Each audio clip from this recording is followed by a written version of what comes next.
Welcome back to Occasional Randomness. I'm your host, Eric Scott, and joining me, as always, is my fellow host, somebody who loves a good documentary, Jason Johnson. Hey, so when does Ken Burns show up for this? That's the only documentary thing I know. So Yeah, I mean, we don't know how long this documentary was. It could be like 20 hours, like his other stuff, but between the minutes of 5 and 5:01, this happened. he's a Brooker film of the more now. So this time around, we're talking about season 4, episode 17, A Constellation of Doubt. It's not exactly a clip episode. It's kind of like a flashback question mark kind of show, which does kind of flesh out more of the crew's time on Earth from the earlier episodes this season. This time shown via a TV broadcast, discussing the crew and seeing more of that footage from when they're back on it. So, and it's a lot of footage. So that's gonna be Yeah, we did have the Chekhov's camcorder going, so I guess we should have seen this coming. Gotta make a buck somewhere, and no, actually, we don't know if he made any money. But anyway, we'll get to that. We'll get there. And always our little public service announcement here. If you like what we do, give us a review or a like wherever you listen to this at. Or better yet, spread the word and let everybody else know about us. We appreciate it. Yes, please. Alrighty. Into Farscape Season 4, Episode 17, A Constellation of Doubt. In the real world, John's in his quarters watching a recording of a TV show called Alien Visitation.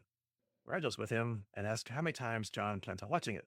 And he tells John that he told Pilot not to tell John that they intercepted this video. John says they never even gave us a chance. Rigel asks what he expected. It's not what you expect, it's what you hope for. Rigel says Earth is a backward planet full of xenophobic superstition morons. Yeah, almost true. Nothing makes sense if I didn't think of it first, he says. And even then, it's simplistic drivel. John kicks him out, throwing his popcorn over him to keep him out. John calls Sakozu over the comms.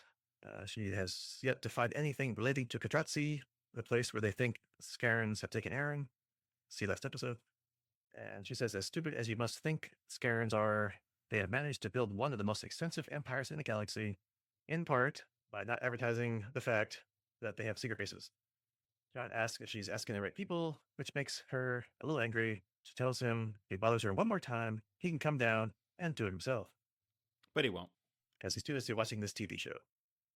And on that TV show, the host, who says his name is R. Wilson Monroe, tells viewers that when we come back, we'll meet Aeryn's son, rumored in many circles to be John Crichton's lover. And she'll reveal a side of herself that viewers may find disturbing. Cut to that video where Aeryn tells him that from what she knows about the Peacekeepers or anybody else, they couldn't care less about Earth. Earth is not a threat, and technologically speaking, it's not even a potential ally. So if somebody wanted to enslave or destroy Earth, it could be done easily. Monroe then tells viewers that this interview has not been seen before because it was held back at the request of their own government and the UN Secretary General. He tells viewers that tonight they'll have the chance to see portions of over 120 hours of previously unseen footage, along with comments from various experts, quote unquote, and leaders. And he's joined tonight by a boy who's in the right place at the right time with the right connections. Remember him? That would be Bobby Coleman, John's nephew, who was there back when they were visiting Earth. He asks Bobby how he and the camera managed to get all that remarkable footage. And Bobby says that his family flew down to Florida when John got back to Earth. They got to stay on for a couple of weeks with his grandpa, Aunt Olivia, and the aliens. And the aliens didn't mind you taping them, Monroe asks. No, it's pretty cool. I'm pretty sure some of them minded. Yeah, we might find that out. Yeah. Monroe asks how he found them, and Bobby tells him that they're normal, just like you and me. Normal, yet clearly alien, Monroe comments. Bobby says that some are more than others. Monroe asks if he ever felt threatened in their company, and Bobby says no, he didn't, and he never sensed that there was any conspiracy between them. Monroe asks why Bobby and his family waited so long to make the tapes public, and Bobby says that with all these weird accusations starting to surface, they thought it was best to keep everybody unafraid and ignorant of what's going on. We cut to footage of Dargo, filmed by Bobby, like everything else will be here. Dargo says that he's seen many movies, and in all of them, the aliens were always evil, and Earth always wins. You mean we have to learn there are good aliens? Bobby asks. No. I mean, you have to learn that you won't always win. I get some more footage where, I thought that was a good line. yeah, we get some more footage where Aeryn tells Bobby that humans can't even fully accept them, and they're the good ones. What about some of the next ones that come down the wormhole? Sakozu tells Bobby that the political complications that may arise from a simple wormhole floating in Earth's atmosphere will devastate a planet that is still in throes of interspecies chaos. We cut to one of the experts, Dr. Edith Anderson, a psychologist, and says that she is particularly concerned with the effects of another alien visitation on society in general. Since the aliens left, there's been a 700% increase in panic and anxiety attacks. Rigel, who, as you might expect, is stuffing his face full of food, tells Bobby if Earth is remembered at all, it will most likely be for the quality of its manual labor. Back to Monroe, who says that in culling through all the footage, there is one alien visitor in particular who never failed to excite extreme curiosity among staffers at the network, General Dargo. We cut to Bobby and Dargo on Lola. Bobby thinks the ship is cool, and Dargo tells him it's a weapon, and sometimes it kills people. Like monsters and stuff?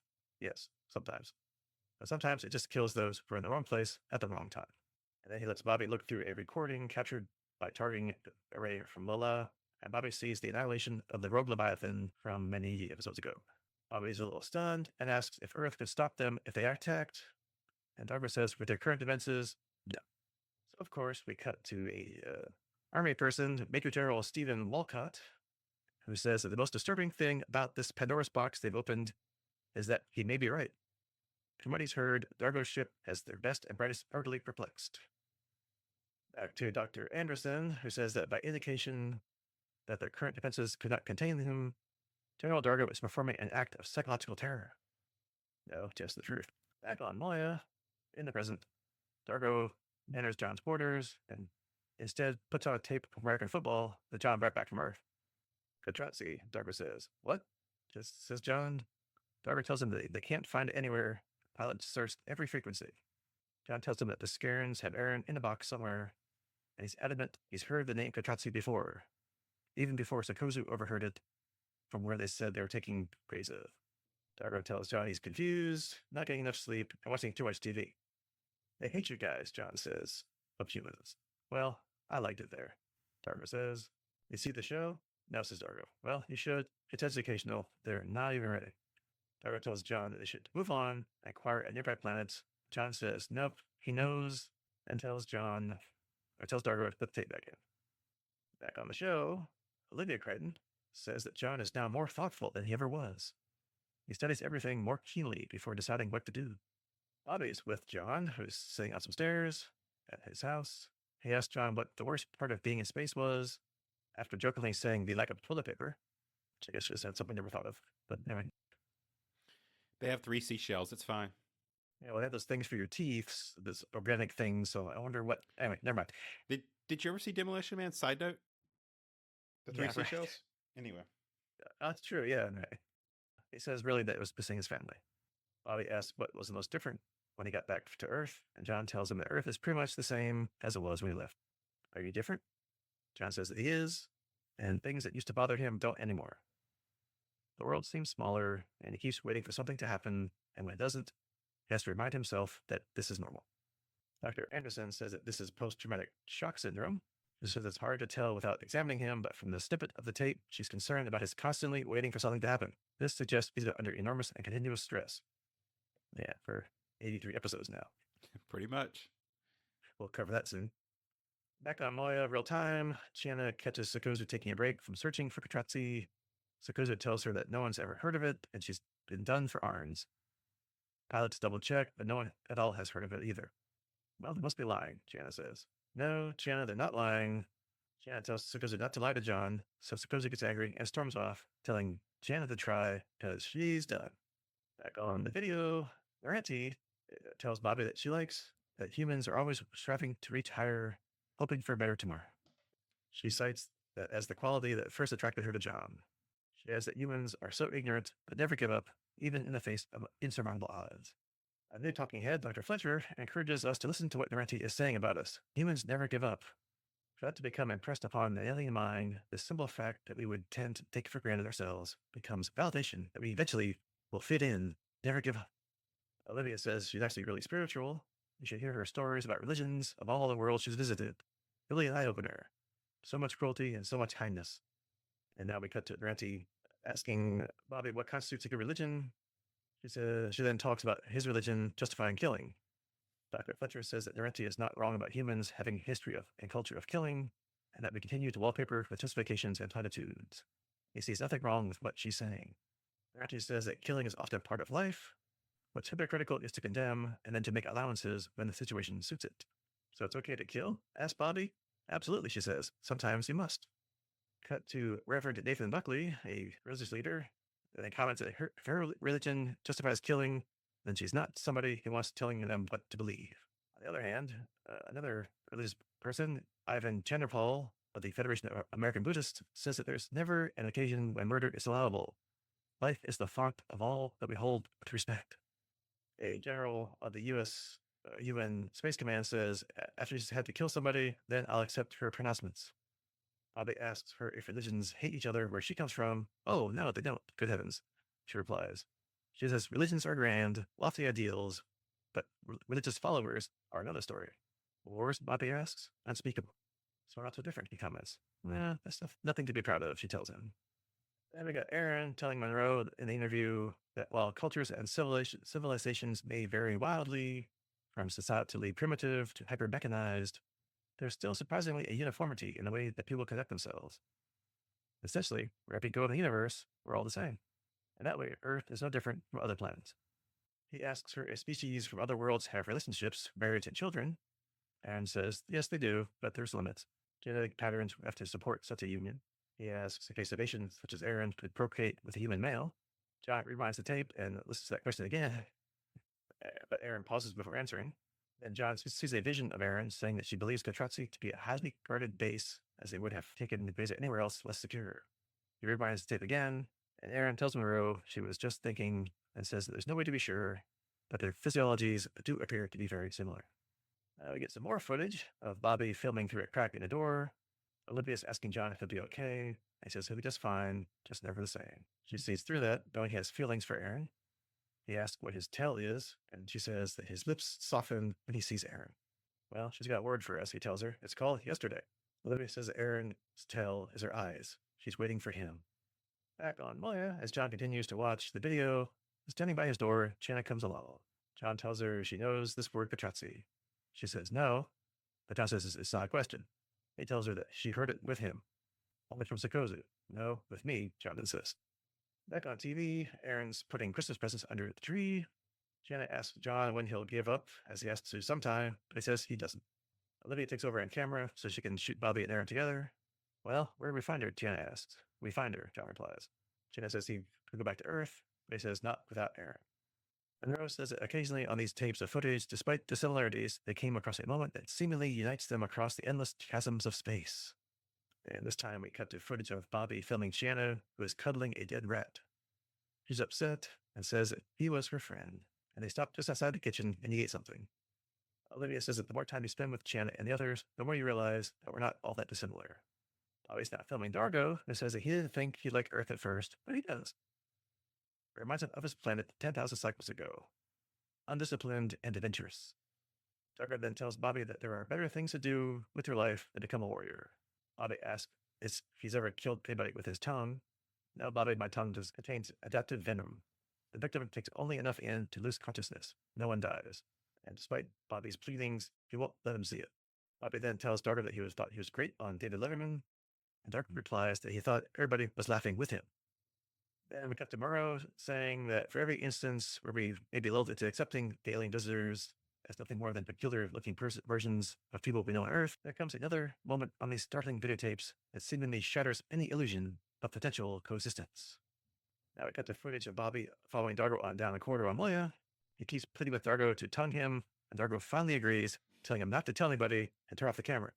Bobby, of course, does not do that and puts the camera on the ground, and Dargo knocks him unconscious. Dr. Anderson says that she would like to see these sorts of encounters prevented from happening outside a research facility. Jennifer Paul says that the boy did not die. He's now wiser. Dr. Anderson says that aliens cannot have run of our planet until we know more about their physiology and psychology. Speaking of which, we cut to Bobby filming Channy in the bathroom. She's got makeup all over her face. and eats some lipstick, asking Bobby about the makeup as she continues to play around with it, and asking why it comes in so many different colors. Paul says that one must look past the physical and see the spiritual side. He says that Shanna condemns materialism and waste, a highly evolved outlook. Dr. Edmund Johnston, a professor of cognitive behaviorism, says that Shanna's perspective is consistent and well thought out, and in his view, correct. Shanna's now at the toilet, talking about other water rooms like this she's seen. On Moya, she and Weigel are watching the video also. Shanna asks Bobby why a person might need a single room with so many different places where water comes out. She tells Bobby you only need one, and he can even wash up in the toilet if necessary, and reaches in and washes her face with the toilet water. And then she asks Bobby why he's looking at her like that. Dr. Aniston says that we're looking at a very young, disturbed alien girl. Bishop Murphy Vasco says that this woman should not be allowed near any impressionable children. She's clearly dangerous, troubled, and a bad influence. That's about 100% correct. She turns off the TV in disgust. Rigel tells her that he's sick of this popcorn and sick of those humans. I just feel sorry for Crichton, Shanna says. She tells him that Durante gave her the stuff to help John sleep and asks if she should bring it to him. No, give it to me. Shanna blows some in Rigel's face. Feel sorry for Aeryn, he says. He'll get over it. No, I don't think he will, Rigel, she replies. No matter how long it takes, I don't think he'll lose hope. John again sees a vision of Aeryn talking to him through the TV set. She talks about Katratzi. It wouldn't have taken Graza anywhere less secure, she says. Back to more footage of Bobby filming Rigel, who's watching American football and eating lots and lots of junk food. When asked, he says the best thing about Earth is sugar. Where he comes from, it's used as a poison, but here, you can get it everywhere. Dr. Fletcher says that Rigel seems to understand human culture better than we're willing to admit. As an outsider, his views are a prismatic tool for us to perhaps examine ourselves. Now we cut to Monroe saying that a little-known fact about this story is that there's at least one person that makes a credible claim that aliens have been here before. In 1985, mere months before the Challenger disaster, he welcomes Robert Schellmacher, former sheriff of Orlando, Florida. He tells Monroe that they were here before, all ears and tentacles. He shows Monroe the carved pumpkin he made, referring to their leader. Monroe says that in the sheriff's defense, way back in 85, he filed a report with the FBI, giving what they now realize are fairly accurate descriptions of Dargo, Laurenti, Aeryn, and Rigel. Monroe says that these files are sealed and no one in government will speak of their contents on the record. The sheriff says that they first kidnapped young Crichton, then sabotaged the space shuttle program. They grounded us, he says. Then they installed tiny microchips in each of their brains. And he shows Monroe a cap lined with metal foil that keeps the signals out. Because that always works. Yeah, about the alien mind control. Monroe asks what he thinks the signals are telling us. Eat fatty foods, he says. He says that you see their puny alien leader talking about fat, and that's the human downfall. We get fat, we can't move, they defeat us, he says. It's that easy to take over our world. Monroe points out that the sheriff spent most of the last 18 years in this institution, that the sheriff insists he saw them and knows their plan. Look at me, I'm lean, I'm undefeatable. And we cut to some footage aired of Shanna dancing. She asks Bobby what he thinks of sex, out of curiosity. She's shocked when he hasn't had it yet. He says he's 13. It's against the law. Shanna says, that's frailed. Who cares when you have it? Bobby says, his mom. But Shanna asks, why then all the girls are wearing all this clothes? Bobby says they see it in magazines and stuff. And Shanna says that somebody sold them the clothes, so somebody wants them to have sex. Shanna Paul says that there's an innocence about Shanna that is wonderfully contagious. Bishop Vasco calls her straightforward approach towards sexuality outrageous and disgusting. Olivia says not to make too much more of it than it actually is, saying it wasn't coming on to Bobby. Dr. Walker thinks it was rather innocent. I mean, you get more juice on Dawson's Creek than this. Just not wrong. Yeah, this is also true. The next footage is of Bobby talking with Sakozu on Moya, where she lets him use the comms and talks to John. John's working in Australia. As Bobby talks to him, Sakozu walks down a wall. Hey, remember she can do that? Dr. Hamilton comments that he met Sakozu and had no idea she could defy gravity. Dr. Essen says that there is nothing about Sakozu that, in her opinion, is not infused with anger and disdain. E.T., she is not. Back on Moya, in real time, Sakozu asks Pilot if he thinks it's worth continuing. Pilot says that despite his strong feelings for Aeryn, he does not. Sakozu says she'll tell Crichton and arrives at his quarters. We can't find Aeryn. We can't locate this Katratzi. No one's even heard of it before. I've heard it, John insists. He says he heard it on this ship. Somebody said it. When Sikozu tries to leave, John's emotions erupt and he goes to a rage, pulling her back into the room, demanding she tells him what she knows. She insists she hasn't lied, but John accuses her of doing nothing but lying since she boarded the ship. He pulls his gun out, adding that he will not let Aeryn die and demands to know what Katratzi is. Sikozu screams at him that it's not her decision if Aeryn lives or dies, and he has to deal with the fact that he may have lost Aeryn forever. In the silence that follows this outburst, John looks back at the TV where Sikozu is singing while examining a metal cooking tin that at one point covers half her face. Suddenly, a memory comes up, and John rewinds the tape, pauses it on the frame where the metal excludes her face. He remembers a moment back in an unrealized reality just before he shot the Sikozu Stark hybrid. Just before he shot, Sikozu Stark said the word Katratzi, which at the time seemed like a random gibberish word. He turns to a confused Sikozu, apologizes, turns off the TV, and walks out of the quarter. John's in Pilot's den asking if he still knows the location of the wormhole to Earth. Pilot says yes, so John asks him to plot a course. Dargo walks in, and Pilot says he'll have to ask the captain. John tells Dargo it's complicated. Dargo says he understands, and Pilot chimes in to remind him that Moya is now phobic regarding wormholes. John tells him he just needs to get close enough to take his module in there and not go back to Earth. Dargo says, no, I'm not. It's complicated. Monroe closes up the TV show, saying that the network calls upon this government to release all files pertaining to Officer Shellmacher's allegations of past visitation or any other related matter. He says when the aliens return, and they will, he urges an aggressive quarantine until the true nature of their presence is ascertained. We're told the same extraterrestrials that we behold with wonder as they learn our language and dance to our music also bear weapons, as well as potential illnesses which could destroy us. Alien visitation is a reality. They've been here once. We seem to have dodged the bullet. The truth is, there will be as certain the next time. At Moya, Scorpius is lying in his room. John raps at his door saying, you set me up. Not that I care. I don't care about much. War, death, and wormholes. I don't care about the things you care about. Peacekeepers rule Scarrans. Scarrans rule the peacekeepers. Let them roll together. Put your ass in a cage. I don't care. I only care about one thing. And I think I'm going to need your help, Mr. Scarran Half-Breed, to get Aeryn back. Help me get her, and I will give you wormholes. I have an idea how to find the Scarran base. Aeryn for wormholes. That's the deal. John leaves the room as Scorpius rises and looks towards the door. The end. Dun, dun, dun. Stuff's happening. Finally.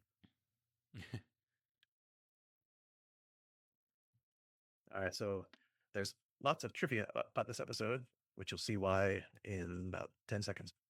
First off, Aeryn and Arenti only appear in the visitation TV segments of this episode.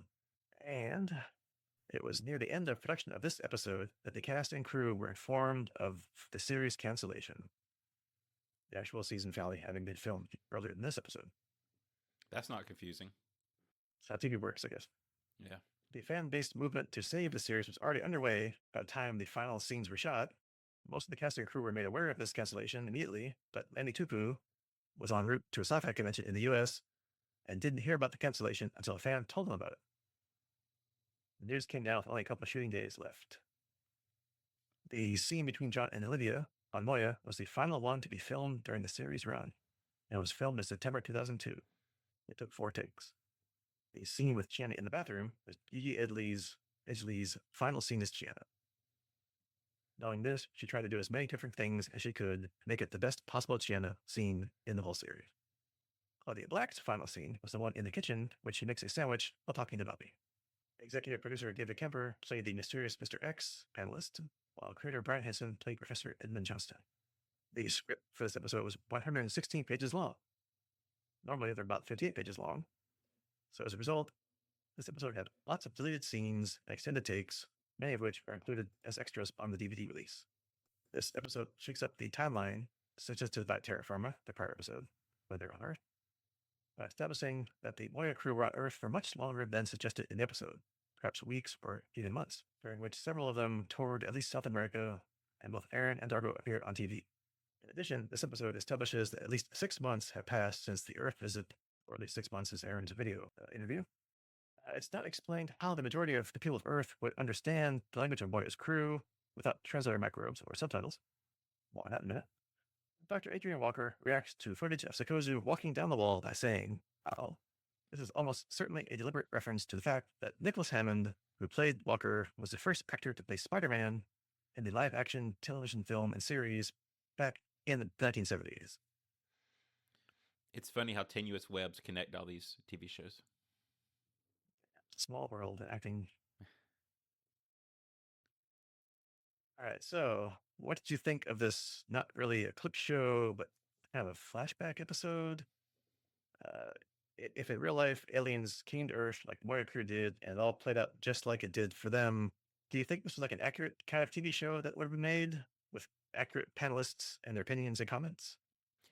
I think so. What it really made me think of, and I had in my head the whole time, was the TV show that Peter Venkman hosted at the beginning of the Ghostbusters 2 movie, where he was doing like the psychic show or whatever. But anyway, yeah, I did. I enjoyed it. I think it was you're bound to get a clip episode at some point in the show's run. I know this is more new scenes, but kind of flashing back to the previous thing, it kind of felt like a clip episode. It it didn't, and I'm sure we'll dive into this as we go. It didn't advance the plot a whole lot, but it was enjoyable. The trivia did make me just think, also, by the way, how pregnant is Aeryn at this point? Because if this was 6 months, she should be seriously pregnant by now, right? Yeah, I think she said at one point Sebastians either have a way or peacekeepers have a way of like keeping a fetus like in suspended animation, sort of, so to speak, like not growing somehow. So I guess when she wants to be pregnant, she will be. I guess, uh, or wants it to develop, it will. Like otherwise, it just kind of is just there. Yeah, that's a good point.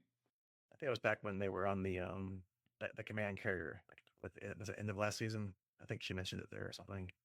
Yeah, I think you're right now that you say that. I'd forgotten that, but I guess they did kind of give them an out so they could stretch it out as long as they needed to.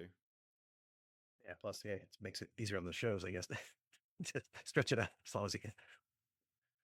But yeah, I like it too, and it had its laughs throughout, so it was entertaining as Farscape is. But yeah, it only kind of slightly barely moved the plot along of the overall season. Crichton eventually gets the idea where to go to find this Katratzi, and in the end makes this literal deal with the devil of Scorpius. So that's kind of we'll get into that here at the end here. Yeah, I mean, otherwise, yeah, it was just a fun look at how Earthlings, or at least the half dozen we saw as experts, quote unquote, on these panel shows, dealt with interacting with aliens and technology. And kind of fun to see more about the crew did while they're on Earth that we didn't get in the prior episode. And yeah, I agree that the comments made by the panelists would probably be 100% the range of comments that would really happen. So I guess good job by the writer. Yeah, and I'll agree with you. Since we were dealing with a lot more character clips and moments, I did enjoy them. We've come so far with these characters that it's always fun to see them in their fish out of water scenarios. But yeah, kind of ready to go forward and see where we go from here, though. So Yeah, now knowing what we know with trivia after the fact, yeah, it makes these last character moments even more special because they were really, really the last character moments filmed. yeah, especially not knowing that they were going to get anything else. So Yeah. All right. So the one major nitpick I have to get out of the way first, and which is the only nitpick of this whole episode, like the trivia said, and we even talked about during the Terraform episode podcast, how does everybody understand the crew without microbes, translator microbes? I doubt the crew got crash courses in English and were speaking English to everybody. But hey, for anybody that's watched science fiction at any kind of time of sci-fi TV history, languages, they don't matter. As otherwise, it's just constant subtitles, and that's really annoying. So, okay, fine. yeah, and it could have probably stood to have a throwaway line somewhere, like we kind of probably covered last time. But you know, I think at this point in the show, most of the people have forgotten about the translator microbes and are just kind of rolling with the characters. So, what's one more? It's sci-fi. It's what we do. We all talk English. Deal Yeah. with it. Yeah, since there's not really plot lines per se in this episode, like, well, except for the one plot line, finding Katratzi, which we'll talk about at the end. I guess we'll just kind of talk about each of the crews, the flashbacks or whatever, vignettes, whatever I call it. So let's, I guess, get kind of the least used out of the way here. So first up, Sakozu. Not much of her in the TV show at all. Although, like the trivia said, the script was twice as long as usual, so maybe some of her scenes were cut out. I don't know. I don't have the DVD, so I can't tell you. So her main thing was just reminding us, the viewers, that she can walk down walls by changing her center of gravity, which she hasn't done much about that at all. And it was cool after the fact, which I didn't know at the time, that the one panelist was Nicholas Hammond, the literal OG TV Spider-Man. So now that makes his comments even more funny than when I first watched the episode. Yeah, and I'll agree. Yeah, I think we've struggled. I've commented before that I think the writers struggled all season to know what to do with Sikozu. Right? I mean, they paired her up with Scorpius, but since Scorpius's plot / actions are so like slow rolled, she just kind of gets set to the side and she's there. But what do you do with her? So she's definitely one of the least used characters I think of the season. Naranti's had more scenes, I think, than she did. At least what survived in this episode of the cut stuff. Yeah. Which, speaking of which, she actually had some good scenes this time. I don't quite understand why she said that the rats wanted her to make rat poison, which I guess does then play into Channa's scene later. But okay. And I guess she went to South America, she says, to look for ingredients for potions, and apparently healed or did who knows what to people down there. And a later commentator said that there were miracles and yet to be figured out. That she made someone blind see again, or something like that. So, yeah, which again, that's the typical sci-fi trope, right? You know, the aliens have better medical knowledge, like Star Trek 4, McCoy was at the San Francisco hospital or something, and gave an old woman like a pill and it regrew her kidney because she was on dialysis, right? It's just like that in like minutes, she was cured. So Yeah, and it gives you a chance to play with the miracles versus science, even if it's just a real quick throwaway line in this case. But we all can read between the lines there. It could almost be enough to make me start locking. No, not really. Never mind. well, come on, she's fun. She's the crazy aunt of this of the series. Yeah, Or something like that. I or don't know. something like that. And again, I think as a character on the show goes, she's not my favorite of the crew, but they have done a better job this season of not making her useless, and I'll give them credit for that. I was just thinking, if Zan was still part of the crew, I wonder how her scenes would have gone like, with this. But anyway, yeah, be interesting. And yeah, I guess her main scene, apart from the rat thing, was talking about how other religions in the galaxy, and that it's okay to kill sometimes, which of course sets off lots of the commentators, as we talked about. Not to get too much into the topic, as that's a whole can of worms, but I think pretty much the reactions of the panelists are pretty much what I would expect. Which, if you think about it, religion and other topics that were brought up in the episode would be stuff that would be asked of aliens, right? To see how it compares with Earth. Yeah, I mean, I think exactly that. That if you're given the opportunity to ask those questions of somebody who would have knowledge we don't have, then that'd be one of the first things you'd want to ask. And it does kind of circle us back to while I don't watch a lot of those type of shows, I can see where these would be the type of commentators you would get for that type of show, right? I guess that makes me think more of like the 80s and 90s documentary things that have been popular on Hulu and stuff for the last little bit, reliving our past whatever. Yeah, so it's always kind of fun to sometimes look at like a snapshot of time, or like what people's thoughts were or opinions were, 20, 30, 40 years ago, versus what they are now. Because, things shift, and sometimes it stays the same. Sometimes you're like, yeah, we're much better now. Or, oh, we're much worse now, depending on which way you want to go. Exactly. And Rigel, not much with him this time either, other than, of course, the continuous fun of him forging himself on things, in this case, especially sugar. Again, oddly enough, he says it's used as a poison where it comes from, which doesn't stop him from like eating all that he can get his hands on. So you eat poison at home, Rigel? But anyway, whatever. It's funny. Rigel I'll probably take it. would. So Yeah, I mean, if it tasted good, I think he would eat it. I think no matter what it is. even crackers. Yeah, that don't matter. And of course, his like of gambling and females, which apparently on Earth he can do over the phone, uh, which I guess is some more meta commentary on the state of the world, circa 2002.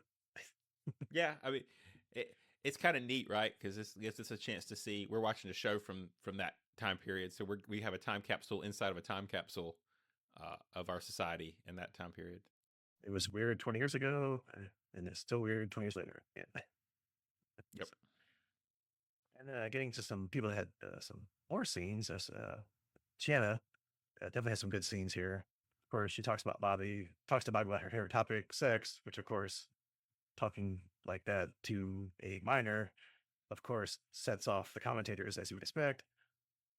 And again, I guess it was the writers kind of Star Trekian, let's do a commentary about society kind of episode where he gets more meta commentary on sexy clothing and selling it to kids, which, is, you can argue that even today. And yeah, and that and religion set off all the commentators. And what sex and religion being provocative topics? Who the fuck? Yeah, I guess if it was the 80s and not the 2000s, I'd say this was we know the show's ending, so we have to end on a PSA. Knowing's half the battle type thing here. So, hey kids, don't wear sexy clothing. Exactly. Just say no to. This is your brain. This is your brain on whatever on clothing, and makeup. But yeah, kind of her two best scenes were with the dead rat that she called, her friend, and dead again thanks to the ranty poisoned him earlier. I probably wouldn't tell Chiana that. Yeah, but it was nice and touching, and points out that even aliens like soft furry creatures for companionship. Yeah, CD and Alien, the episode. Yeah, the best scene with her was in the bathroom, which I guess again is more meta commentary on women and makeup. Was her eating the lipstick was funny. And then we got her asking why there's so many places for water to come out in this room, and washes her face with toilet water, which again, much to the dismay of the commentators. Yeah. But they're kind of spot on in saying that she's dangerous, troubled, and a bad influence. And then, of course, we cut to her getting a little perturbed and turning off the TV program. So that's kind of funny. Yeah, and maybe sometimes the analysts can get something right. Like we said earlier, knowing from the trivia that these were the final scenes that they got to film, it makes sense that these are such really good scenes, like especially this Chiana one. So I mean, this is her at her peak Chiana-ness, and yeah, going out with the bang, or at least a good scenes. Yeah, well, yeah, final chance to add to your character depth, and there you go. So yeah, so on to our big three crew members, I guess. Aeryn first. So in one segment, the first segment we see, she says the peacekeepers don't care about Earth. It's not a threat. It's not an ally. If they wanted to take over us, take over if they could, no problem. Then they talk about how human-like civilizations are, and if they could procreate with humans. Aeryn hesitates, I guess, and says, "Yeah, maybe it's possible." Which, I mean, yeah, I mean, I would say that. Why would you say she's carrying John's baby? That really probably would not have gone over very well and not accomplished anything except to cause even more controversy or panic or conspiracy theories or whatever. So that's probably a good decision to leave it vague. Yeah, and I have to admit, this scene had me worried that we were going to kick off a whole "it's not John's baby" discussion. So I'm glad I was wrong on that, and they just kind of slid past it, because I was watching this going, oh no, with her hesitance, that's going to make him think something, and we're going to start that whole rabbit hole. Yeah, and then if you want to really blow their minds, you could have said, well, it really was another John, which was his exact identical genetic copy, but it wasn't. So which one is the real John? Yeah. Yeah, we've actually killed John at some point, and this is a duplicate that we can't even tell the difference. So maybe we didn't kill John. Who knows? So Yeah, maybe it's like a transporter, and the real one died at the time they were split, and both of these are not the real one. So that's right. We'll never know because the series is over. Oh, spoiler. When this is filmed, yeah. When this is filmed, yeah. And then Dargo has a bunch of scenes, and I think he's pretty much the one that drew the most attention of Earthlings, probably for two main reasons. One, he's the most intimidating and alien-looking of all of them. And two, Lola. The more the military saw of that footage, more that could probably make people skittish and wary that this is your typical Hollywood alien that would come and attack Earth. And of course, Darrow was saying that Earth couldn't even stop his ship if they decided to attack. I mean, that alone, would set people off. Then we got Dargo telling Bobby unconscious at Bobby's own request, I might add. Yeah, he Just to signed see the what it feels consent like. form. Yeah, I'm sure he did. Sign the NDA and you can say. And apparently Dargo was on David Letterman, which is kind of funny. But so maybe that helped put the thoughts of his issues just aside or put it to rest. And I mean, he says he was getting laughs with him, not at him. So But Dar- yeah, I mean, are you going to Dar- laugh at Dargo the him? celebrity, Yeah, right. Yeah, I mean, you got Dargo there. Nobody's going to laugh at him. But yeah, definitely good scenes, good finish on his part. Good job, crew overall. These were good scenes. And then finally, Crichton, not much footage of him other than saying he's missed his family and the world feels smaller and he keeps waiting for something to happen, which is kind of funny how the commentator says that that's signs of PTSD and he's been under enormous and continuous stress. And again, from the meta standpoint of this episode, that's true. Every week for the last 83 episodes, something's happened to John. So yeah, I can imagine he would be slightly skittish and have fluid emotions from happiness to rage to whatever. So, Yeah, I mean, maybe a unintentionally ironic commentary, but on action shows in general, right? I mean, to watch any TV show almost really that's not like even reality shows now. These people have to be messed with to have their lives generate episode content for us to consume. So nobody wants to watch somebody happy and not under some sort of stressful situation.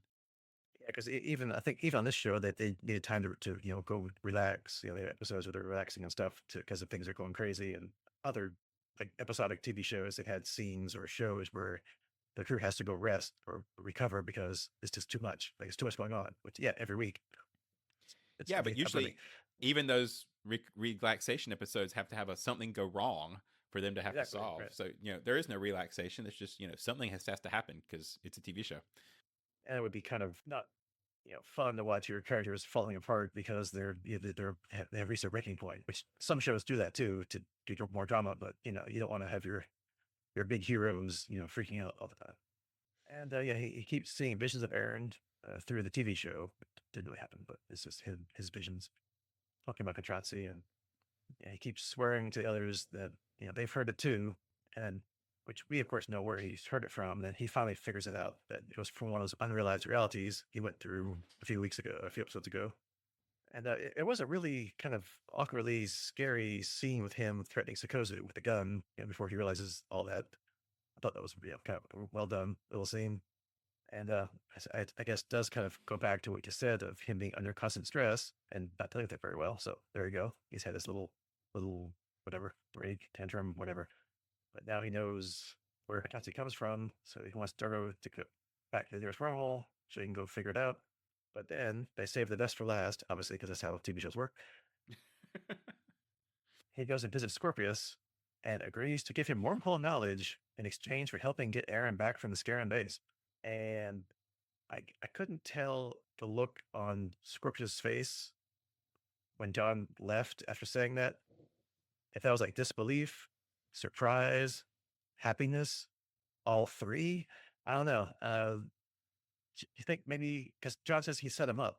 So do you think this is some part of what Scorpius has been planning all season, like what John hinted at, or is it just John just being paranoid? I don't see how it could be, but to be fair, I also don't see yet what John's plan is. So who knows? Is kind of where I'm at on that. I haven't, yeah. As much as I've enjoyed a lot of the episodes in this season, I think intentionally, I'm not tracking Scorpius's plan. Like now, I'm not tracking John's plan. And but if I'm going to be honest, maybe it's just my memory because I had totally dumped that was the same word as the Katratzi from the wormhole world alternate reality thing where she was Stark. Like that totally escaped my brain. But seeing the bowl or whatever up next to her face that made it covered and kind of look Starkish was a really good scene. I really liked how they kind of had that be the break that got him to where he needed to be. Yeah, because with Braca being Scorpius' spy on Grace's ship, which I guess Braca thought he was dead, but when he figured he wasn't dead, did he fill him in on the meeting with the Scarrans?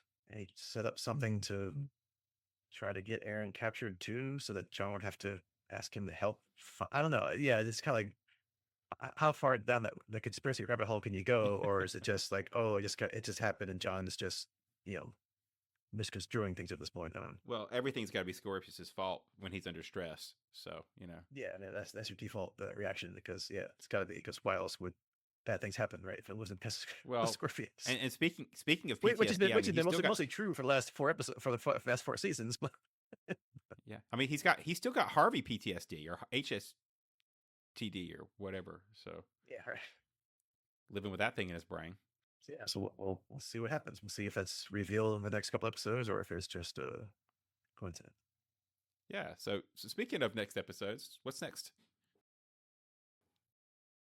Yeah. So speaking of that, next time we'll cover season 4, episode 18, Prayer, and play our usual guessing game of what does that mean? Episode title mean? By itself doesn't mean much. If you include it with like the first thing I thought of the phrase "on a wing and a prayer," which if he's going to take Scorpius through unrealized realities, looking for Katratzi, that's a long shot. So he'll need all the luck and divine guidance he can get. And if that is true, they're going to go back and try to find that reality where Sokosu Stark mentioned that it'd be kind of cool to see some of those realities that we saw before. Seeing if there's any reference of his last trip there, or maybe he'll go to new realities. They have that same word, and they're all crazy and weird, which is the fun part of those episodes, seeing how he just play with the crew and the timelines, and then just mix things up and just go crazy, have some fun because why not, right? So yeah, were they gonna do fire him? Yeah. Well, they already shot them too, apparently, if this was the last show film. So they already knew what was going to happen. What they did. Yeah. The only thing I could come up with was maybe like a reference to the desperation to, he has to get her back. Or, since John's not terribly religious, maybe, it relates to the level of a chance to get Aeryn back. Like you don't have a prayer of getting something done. So I don't know. I was being a little pessimistic, I guess, when I thought about that. We'll find out next episode if they finally find where Katratzi is, because again, they ain't got much longer to go here. So 4 more episodes after this next one. So yeah, we're in the final sprint. So if it's gonna be a multi-parter finale, then really they've only got 2 or 3 episodes left to do something, and then go into the big ending. So gotta start wrapping things up here. Wow, we're getting that close, huh? Yeah, it's been a long road getting there to here. Oh, wait, wrong show. Different show. But our time is finally here. So that's right. On that reference to another episode of another series of fiction, we will leave that there, and that's your homework for next time. And we'll see you then. Goodbye. Goodbye.